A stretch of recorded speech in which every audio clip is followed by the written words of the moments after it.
as you're talking about this, you've mentioned the team now multiple times and you've mentioned the market now. You haven't mentioned the property itself once. So it's like, this thing that we talk about on the show over and over of how the average rental property investor will be like, oh, I found this property and I'm going to get this property. And then thinking about who manages it comes secondary. And often the market that it's in is just like dictated by what's your backyard. While like experienced investors like yourself that did this in 2008, then did it again in 2020, and have like been through this rinse and repeat cycle a couple of times, the order of operations really is this idea of like find the management company that you really trust that can help you feel like you're going to reach your goals and you can trust it over a long time. Understand the market enough to think that it's a growing market and that it's going to do well. And everything else is kind of like, I guess you mentioned property selection kind of like at the end point of your sales process, but it was all in relation to the goal and how you were getting there. It's like a pretty cool, I don't know. I'm having like an aha moment here. That's really cool that you say that because I didn't even realize I was doing that. But you're Yeah. absolutely right.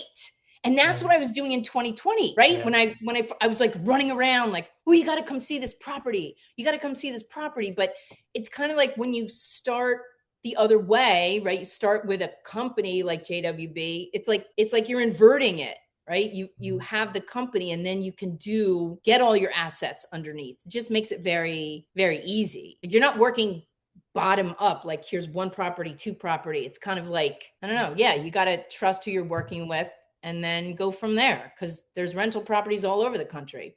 Yeah. And that's what Greg talks to me about all the time is like we had to make this thing scalable for people. Like if someone like Sarann's gonna plan their retirement around this, then the It's a ability big to like responsibility you it's a guys big have. responsibility. Yeah, it's a big responsibility. And like the ability to like meet that demand of, hey, over the last 20 years, be able to sell people a property that works to a certain level that they have established and continue to deliver on the properties that they've already, like put in their portfolio so they can continue to like meet these goals as opposed to having to be opportunistic whenever it's available, as opposed to like, like unlike doing it on your own schedule as you just continue to grow and be in your acquisitions phase, is to me like the big magic in this like business model that they've created that has now lasted 20 years. And it's like they've created like a new form of like manufacturing wealth that I find really fascinating. Yeah. What did I say to you earlier? They have the best job in the world. They go around making people's dreams come true. Like that's pretty cool.